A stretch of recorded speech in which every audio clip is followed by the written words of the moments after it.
Hi guys, my name's Will and welcome back to my channel. So I thought I'd do a review of Hellraiser since the Hellraiser franchise is getting a bit of a revival with the game that's coming out soon. Some people have heard December time, some people have seen next year. But I thought it'd be a good time to do the Hellraiser review since I've only seen it for the very first time just last night. So there's going to be spoilers in this review because it was 1987 it came out. But I feel with this, I always say I feel with this movie, I was going into it expecting to see a different movie because Pinhead and the Xenobites aren't in it all that much. Like I think maybe a minute to 2 minutes max throughout the whole movie, which is with a movie called Hellraiser. You think they're going to be in it quite a lot, but they're actually not. Basically, the story revolves around this couple that moved into a house that hold basically dark secrets. It is such a strange and unique movie. Like this movie for the back in 1987, this movie had some of the best practical effects. It probably still holds up to this day, and even better, they zoomed right into these practical effects to basically show you this is where most of the budget of this film actually going to come in. So right, let's talk about expectations for the movie. What actually happened. So as I said, my expectations of this movie are going to be Hellraiser causing absolute chaos. But it turns out, so the couple in it, Julia and Larry, the other couple that moved into the house, and Larry married this woman.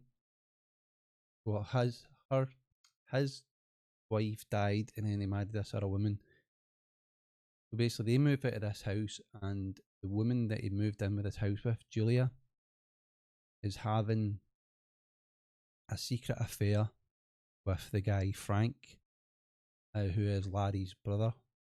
And basically, he gets this puzzle box, like the Hellraiser puzzle box, and he does a ritual with it, and he see it. That's where the practical effects comes in. You see it very up close, like picks his skin apart, and basically pulls him apart, and that's when you see Hellraiser, the Pinhead. Basically, she has a secret affair with him in that house. Then Larry cuts his hand accidentally, and up they've got a basement where basically all this happens. No, a basement, a attic where all the stuff happens. So he cuts his hand, and he drops blood on the floor of this attic, and basically it brings back what I thought was going to be some sort of hell creature. But it wasn't. It was Frank who done this ritual and died, and then Julia finds him there. And then I was like, so where's this movie going? What's happening with Pinhead and the Xenobites and stuff like that? It's like, where is this going? Turns out it's a completely different movie than what I thought. Basically, I'm like, how is Julia going to get him more blood? Is she going to kill the husband straight away? And then it leads on for there. But no, he basically goes out her way to bring back people to the house to have sex with them, and then takes them up to where Frank is, because he needs blood to become whole again, basically. And after that, so she kills people, and then the more blood he gets, the more lifelike he becomes. And then you've got the stepdaughter, Kirsty, sorry, that she kind of starts seeing things aren't right with Julia. She starts to investigate and does her own investigation, and then that's when she sees Frank for what he is, like this, like just basically human flesh, not actually, basically no skin, just all raw. She sees him, grabs the puzzle box run away, and that's when she encounters the Hellraiser and stuff like that. So she does her own investigation into it. So yeah, I feel like I'm rambling. I'm just like, it's weird how I went from gonna be a movie with Pinhead, because I've heard of Pinhead. I'm a horror fan. I thought it was going to be a movie about Pinhead and the Xenobites and stuff like that. Turns out it's about Frank and Julia and her killing people to bring Frank blood so he can become whole again and beware again because they were lovers. It's just a unique concept for a horror movie. Yeah, just a unique horror movie, and obviously the whole reason why Pinhead is in it, because Frank goes missing. Well, Pinhead still thinks Frank is in hell with them, but he's clearly not. He's escaped through this portal or whatever it is happens. So yeah, it is just, it's very hard to accumulate my thoughts on this movie. It's became so one that I wasn't expecting to enjoy,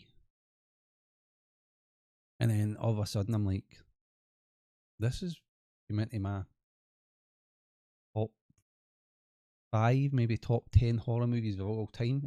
I'm going to watch it over and over again. It's that good. But I just think for people going into this movie, don't expect Pinhead and Xenobites to be in it that much. They do have a very important part to play in the movie, but not quite what you expect. It is just a fun, not too scary movie. It's your typical 80s horror movie. It's got a unique concept of the story about the Frank and Julia scenario and how Dusty and Larry fit into this. So yeah, if you've seen it, let me know what you think down in the comments below. And also,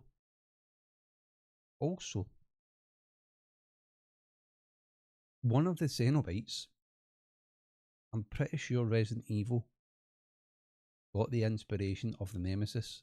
If you've noticed that yourself and you're a Resident Evil fan, let me know down in the comments below, and I'll see you on